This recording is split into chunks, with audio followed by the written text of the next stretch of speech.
Hello, this is Adam Buxton, comedian, writer and host of the Adam Buxton podcast.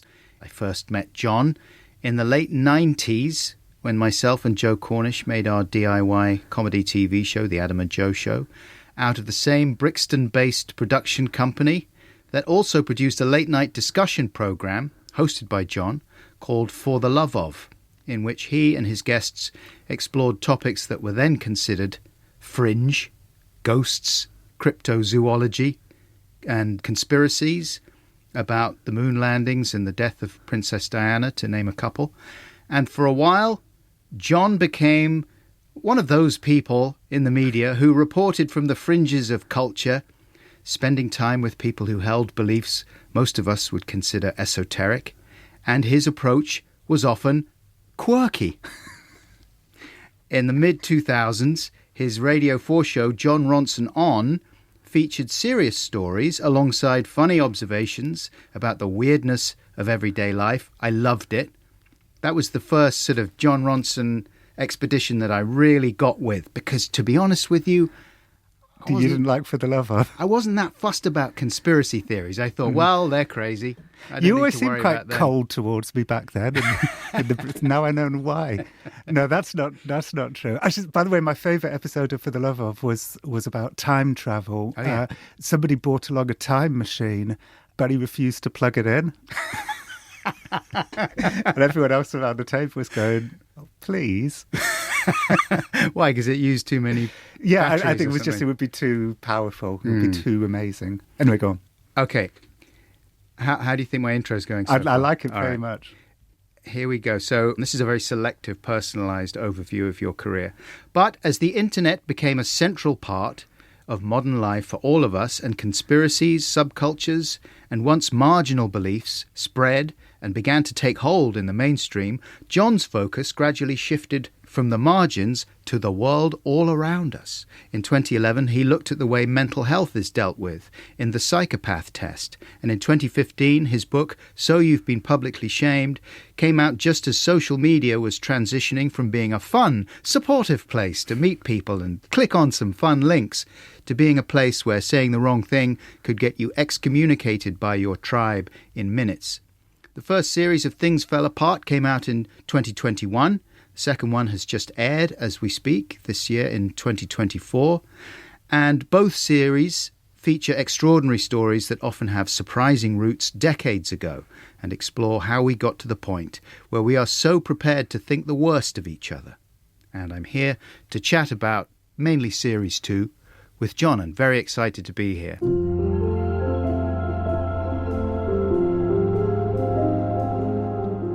Adam, thank you for that lovely introduction. My other memory from back in the 90s was I was round at Joe Cornish's house, and I think you were there when my wife telephoned and told me that she was pregnant. So I do remember that. Yes, I was with you and Joe and I think Louis Theroux. I think even Edgar Wright. Wow. It was a big sort of 90s... What I don't remember is whether I came back in and said, guess what, I've just been told, or whether I kept it to myself. That I can't remember. I have a memory. I have a sort of recollection that you might have told us. Right. Yeah, when people started having kids. Yeah. I think I was earlier than the rest of you. Yeah. How did having a child change your outlook on the world? We went to Legoland a lot. I was dividing my time between jihad training camps and I was writing the Minister Goats at the time and hanging out with Nazis and stuff, and then fly back to London and go to the little Saturday morning show at Lauderdale House in Highgate where people would do like balloon animals and shit. So yeah, it was a strangely fractured life. But do you think that it made you more gloomy or more upbeat about the world? Oh, more gloomy because you're really confronted by the difficulties of life when you have a kid. I mean, lots of it is very adorable too. And my son and I continue to have a fantastically good relationship. But you stop being, carefree. You start having to deal with responsibilities. And raising kids, is hard. And it does make you more tense about life's hardnesses, maybe. I don't know, was that a terrible answer? No, I mean, I think it's totally relatable. I found it really difficult. I was shocked by how gloomy I felt when my kids were young. Sometimes I look back and I think, oh, that was a bit of a waste of time when they're so sweet and young and everything. But it is quite a weird experience to have young kids and to still be out in the world trying to forge a career or whatever. And yeah.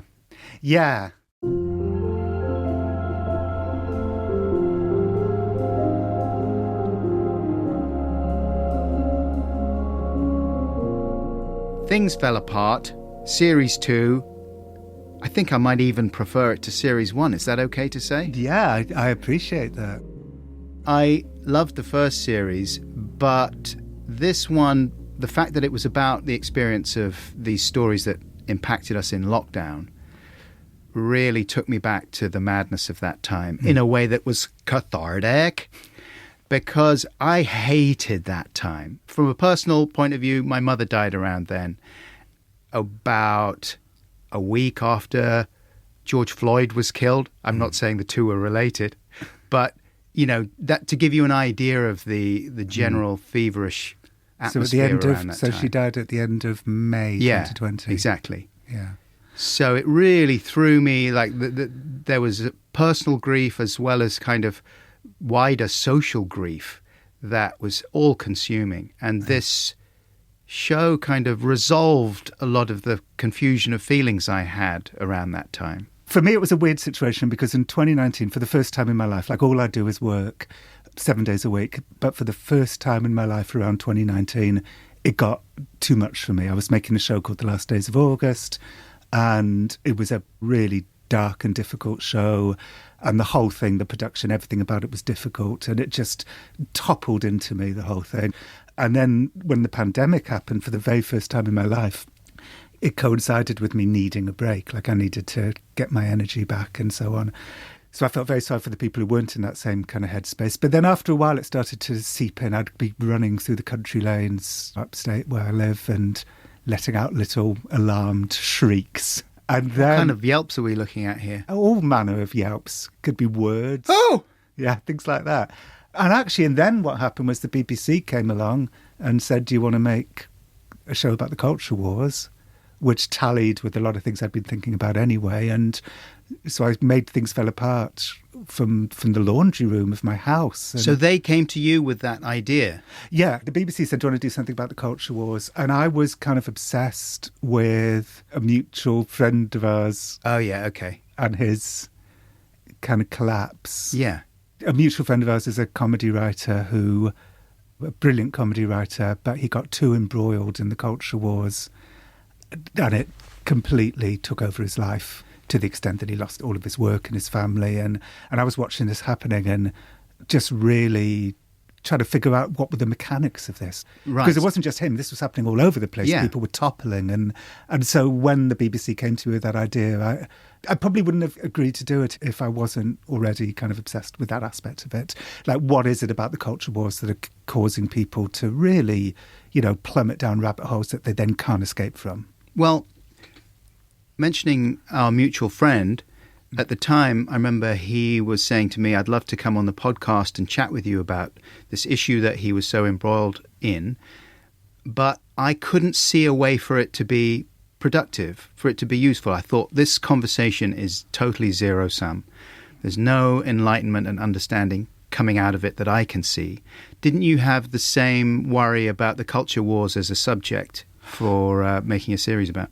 Well, okay, so the first thing I do when I'm embarking on a project is I think, what's the best version of this? What would be the perfect version of this? And what's the worst version of this? And so when you think of the perfect version, that's something to aspire towards. And when you think of the worst version, that's something to avoid. So I didn't want to fuel the culture wars. On a personal level, I'm conflict averse, so I don't want to be conflicty. I didn't want experts. That's another pitfall. No experts. So all of those pitfalls were then leading me to the perfect version of the show. And the perfect version of the show is human stories about people who are caught up, stories that don't make anything worse but offer some kind of enlightenment. And then I thought, well, and this doesn't happen in season 2, but in season 1 it happens. I thought, well, if I go back into the past and tell these origin stories. You know, when you go to a party late and everybody at the party is screaming at each other and it's impossible to figure out like how that started. I've heard you use this analogy before and I want to know what that party was. I've never been to one of those parties where I turn up and everyone's just... You mean like screaming in anger? Yeah, something's gone wrong at the party. What party was that where you turned up and everyone was having a row? I think I've got a memory of some kind of student party where people had taken too much speed. And I think that had something to do with it. And they were saying, I hate you more. The left wing is the best wing. No, the right is the easily best wing. That kind of argument. It's more a general idea of, maybe this is because I just hate parties. So when I think of parties, I think of everybody just yelling at each other when in fact... You're tracing the roots of whatever conflict you've stumbled in upon. Yeah, and I thought it'd be nice to go back. I've been interested in ripple effect stories for a long time now. And, you know, that moment of a pebble being thrown in the water. And if you can go back to that tiny little moment where it all started, I thought it would offer humanity and clarity and it would, I don't know, connect people. I thought people would be more interested in human stories than issues. Yeah, very much so. And so how did that govern the way you conducted the interviews, for example, just to leap ahead to that? Like, were there rules that you set yourself? Have you learned over the years to avoid saying certain things or to make sure you say other things? You know, my interviewing is all wrapped up in the fact that I'm pretty socially awkward and there's always the chance I'm going to say something really stupid. So a lot of my interviewing technique is to try and avoid blurting out something that will upset people. But really what it is, it's curiosity. Sarah, my producer, and I get so passionate about the stories that we do when things fell apart that by the time I'm interviewing somebody, I'm extremely curious and I kind of can't wait to hear what they have to say. And when it goes well, that's the best part of it. People are swept along by my, you know, enthusiastic curiosity. And also, sort of tear down the barricades of the formality of an interview. Yeah. You talked to Glenn Beck, the Conservative commentator, in one of the episodes about the Great Reset. Monday morning, the phrase "the Great Reset" trended with nearly 80,000 tweets, with most of the posts coming from familiar far-right internet personalities. I wonder if that's us. And that was quite good because he's another one of these American conservatives who are quite affable, quite reasonable in a lot of ways, and yet you know that they have said all kinds of really unhelpful stuff in the past. And fed a load of misunderstanding by being totally black and white about an issue or exaggerating or just being bombastic. He went into a slight kind of shtick about Ida Orkin and her essay, "You'll Own Nothing and You'll Be Happy." And he starts doing like impersonations of Klaus Schwab sounding like, you know, a Nazi. I don't want to call them Nazis, although Klaus Schwab is like a cartoon of a James Bond bad guy. He's a little white kitty cat in his lap away from being a movie villain. But he had a little touching moment when he was talking to you, when he wanted to clarify on a personal level that he wasn't being mean about this woman you were talking about, Ida Orkin. Is that how you pronounce her name? Yeah, Ida Orkin. But hang on just a second, John.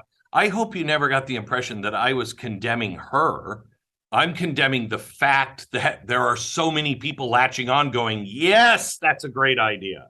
We should be able to have philosophical discussion. I should be able to argue both sides of this. I thought that was a really fascinating moment. So I said something human about Ida Orkin, about, you know, I'd met her and I really liked her and I think she's been misunderstood. And he immediately changed because I don't want you to think that I'm... So, you know, the humanity, the sort of reality of him came out just then, I thought. Yeah. I mean, the World Economic Forum didn't do itself any favours by... calling it the Great Reset, which if you're a conspiracy theorist is a terrifying thing to call your big idea. What would a better brand for that idea have been? Something like... a gentle change. Yes.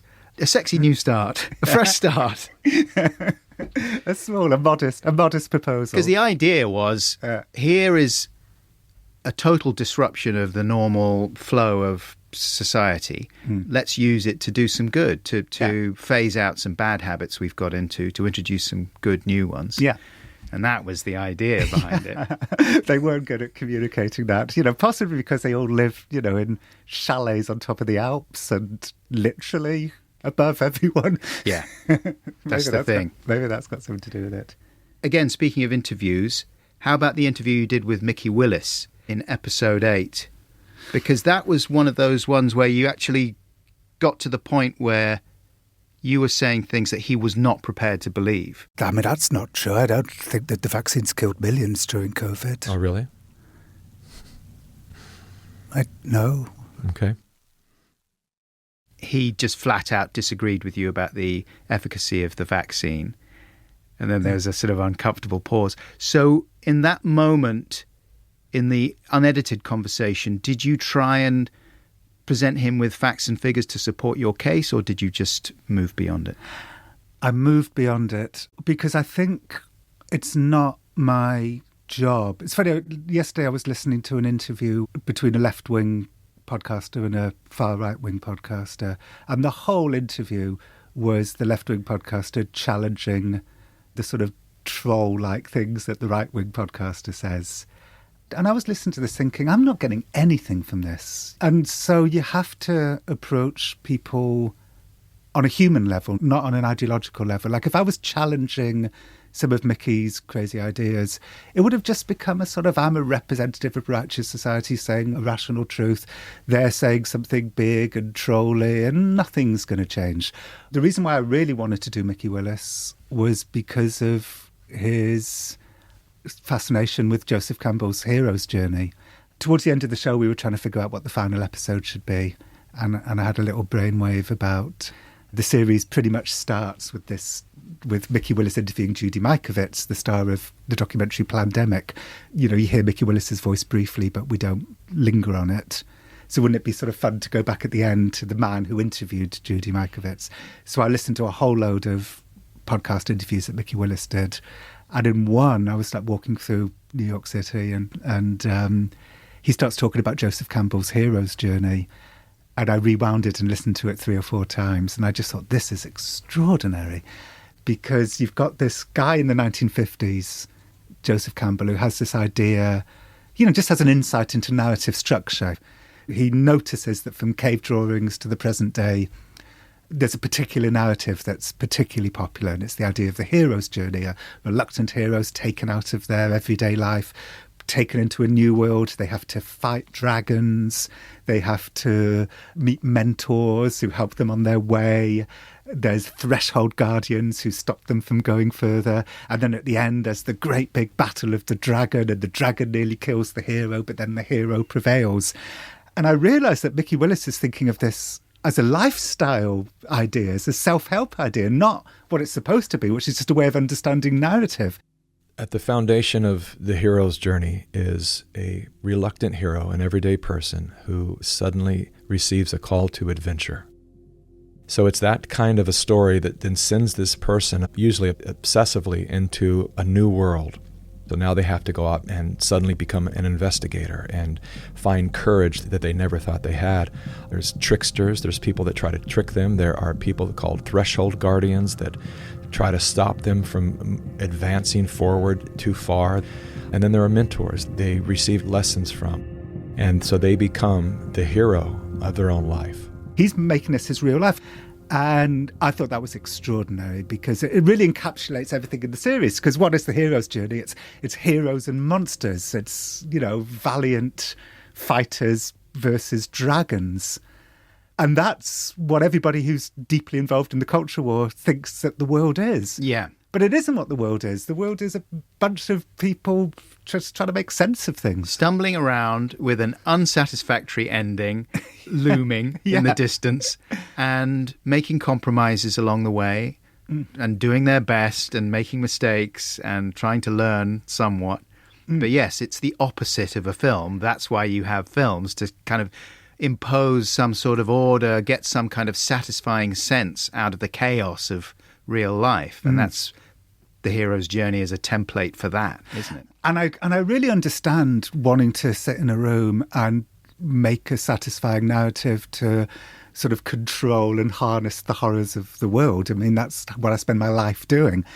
But you want to do that with nuance and an understanding of the vagaries and the grey areas of the human condition, as opposed to thinking that everybody's either a hero or a dragon. That's what we do on Twitter. That's why Twitter became such a nightmare, because we saw the world in terms of heroes and villains on Twitter.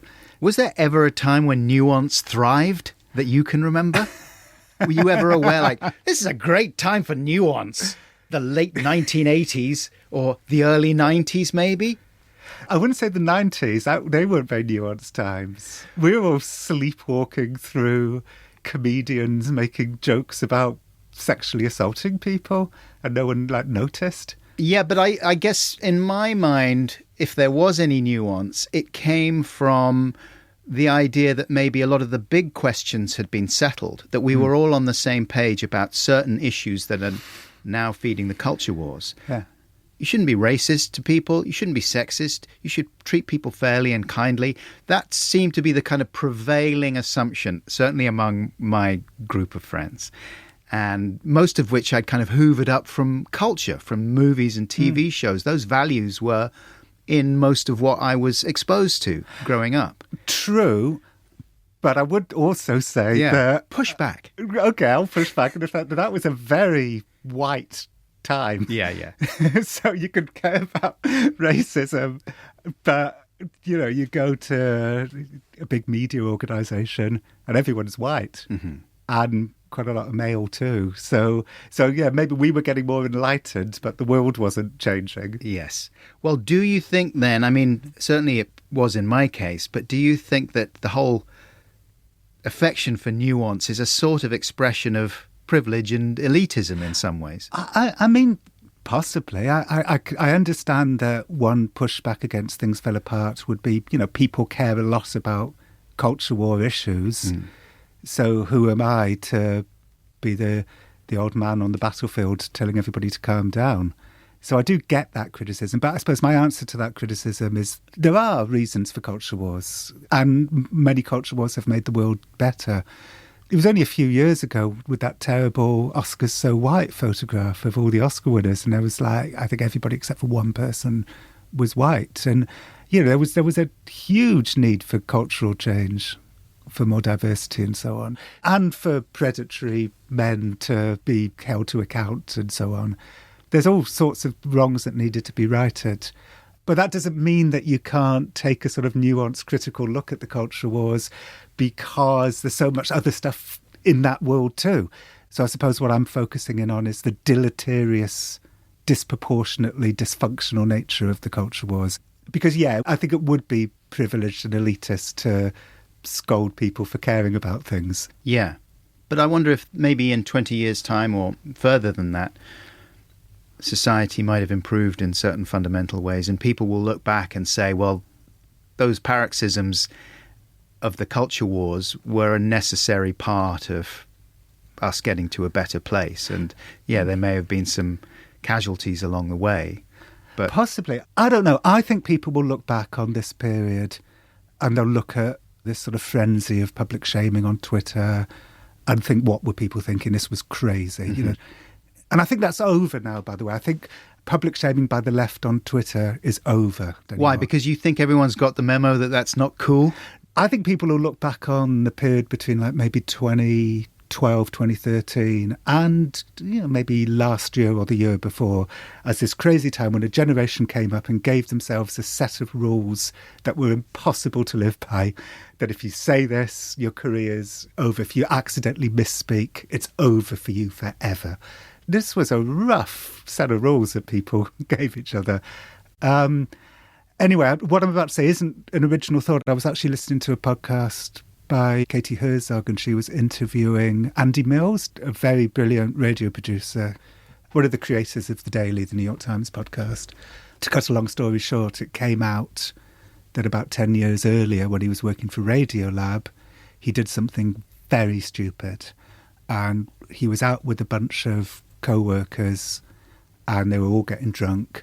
And one of them insulted him, called him a hipster, and he poured a drink over her head. And at the time, there was punishment and he was deeply apologetic and so on. Then it went away. And then 10 years later, when he's riding very high with the Daily and so on, it came out again that this had happened and he was well and truly cancelled. Lost his job. Yeah. Couldn't get hired anywhere else. He, in this interview with Katie Herzog, made the point, Elon Musk taking over Twitter is mostly terrible. But maybe one unexpectedly positive thing that's come out of it is that the left have sort of left Twitter now and gone to Blue Sky and Threads and so on. And I think that sort of frenzy, that snowball, like you say something slightly stupid and the next minute you're the main player on Twitter and you've lost your job. I don't think it has that power anymore. So I think that kind of left-wing bullying is over. But what's taken its place is right-wing bullying. You know, the unwoke versus the woke, hence Tucker Carlson going to Russia to interview Putin as a friend and ally. So what's happening now, I think, is that while quote-unquote woke culture is actually losing its power, the anti-woke right are more obsessed with it than ever. So they're now battling what they perceive to be an enemy that actually doesn't really have, you know, all that much power anymore. And they're going more and more hardened, going more and more to the right, getting more and more extreme people on their podcasts because they're the ones that get the most listens. So that's where the new dysfunction feels to me. What is it then that animates most of these culture war battles? What is being threatened that makes people get so upset? I guess it's the old progressiveness versus conservation. We like the world as it used to be versus people who know we need to fix the wrongs of the world. Yeah. Certainly both sides are guilty of behaving in ways that in the olden pre-social media times you would associate with the kind of mainstream media, for want of a better phrase. What the internet did, as far as I can tell, is enable every individual to be their own kind of media node or brand or hub or whatever you want to call it, to operate in that same way, to suddenly acquire a grasp of what newspapers and TV companies had always known, which was that certain things cut through and other things don't. And the thing that cuts through mainly is a kind of exaggeration, you know, for want of a better word, sensationalism, exaggeration, clickbait, really. And operating on that basis, which now is totally rampant. Like if you go on YouTube, everything is clickbait, even stuff that's being generated by quite thoughtful commentators. If you actually watch the videos, they'll be sat there having a nuanced conversation with someone. But as far as the thumbnail is concerned, it's like, here are the reasons why the world's ending next week, or here's why so-and-so is a terrible person, or this person destroys that person. Yeah, I think there's a lot of empty pretense in those corners, people pretending to hate things that they don't really hate. I think we need to discredit the practice of exaggeration, of totally bad faith exaggeration, screening out the actual facts, of misrepresenting facts and taking them out of context, willfully doing so just to please your what a tribe. YouTube star would say to that in reply is, when I put out nuanced conversations, I get 12,000 views, and when I get the most extreme person on my show, I get hundreds of thousands of views. Yeah. So they'd say it's market forces. But I agree with you. I think you're absolutely right that individuals have learned what media organisations have always known.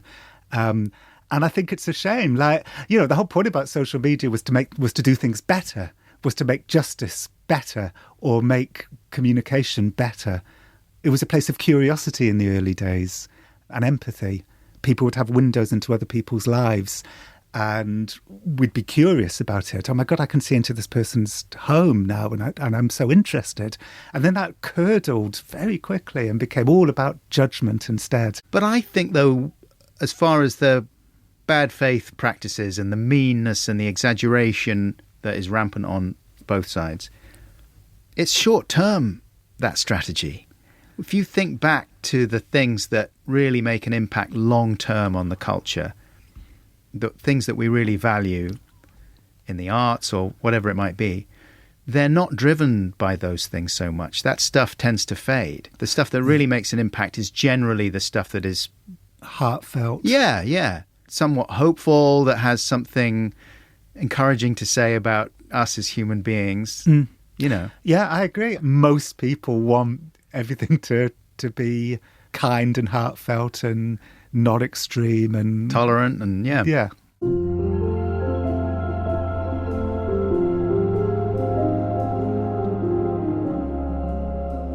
I guess the reason I really love this series and why I like so much of your work is that what you are interested in more than politics, it seems to me, is just reminding us of a capacity for being kind, for, you know, sort of universal values. I'm sort of being human, being human. Like, I've said this before, but the fact is, you know, I had a rough time of it at Cardiff High School. And I think that's very good training for a journalist, to be forced to the edge of the playground, not being aligned to any group, not being able to be aligned to any group because nobody wants you.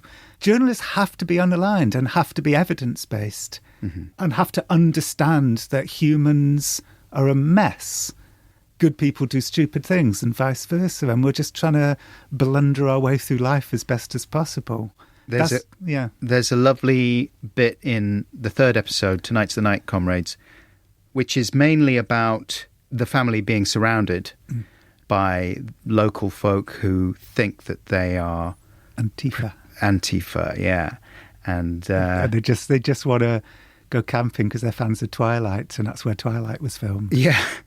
But you paint an absolutely terrifying picture. At this time, they start hearing in the distance chainsaws.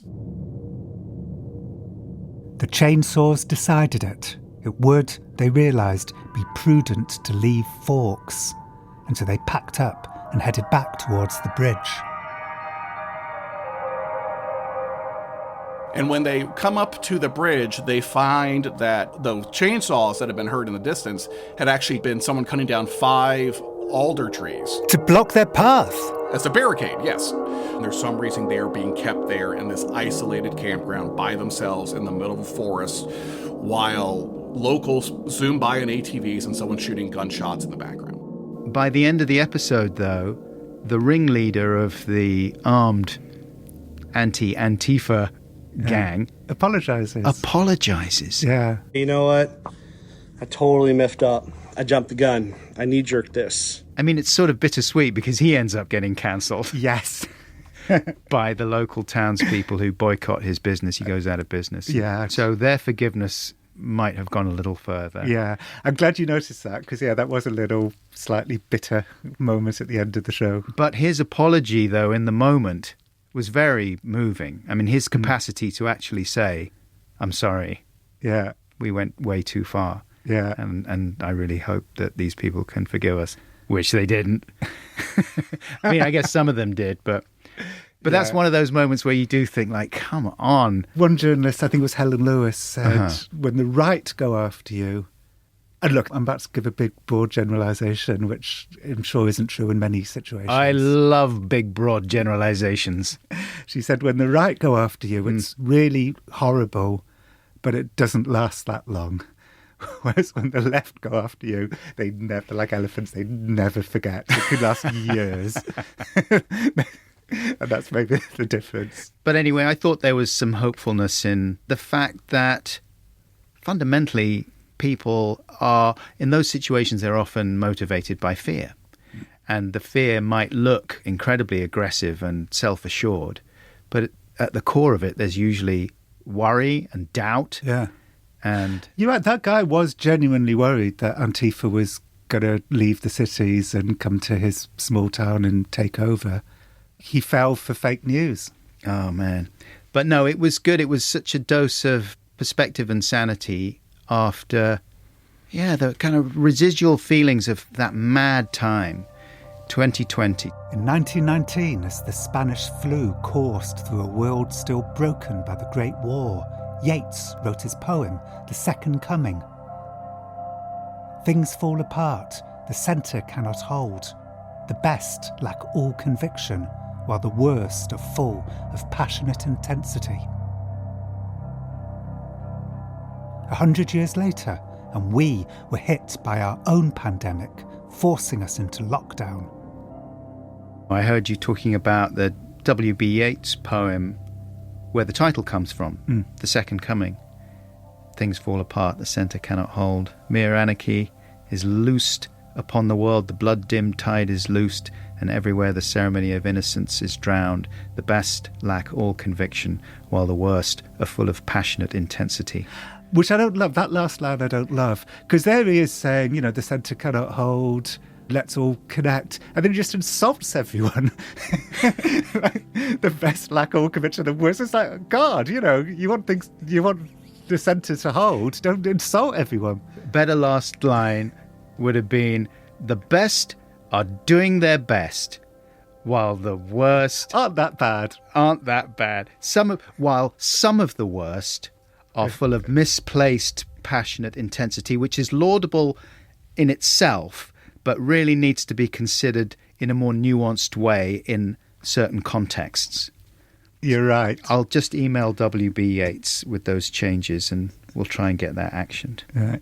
Apparently he was quite grumpy, so he may not, the email you get back from him may not be. He's probably not a good replier, is he?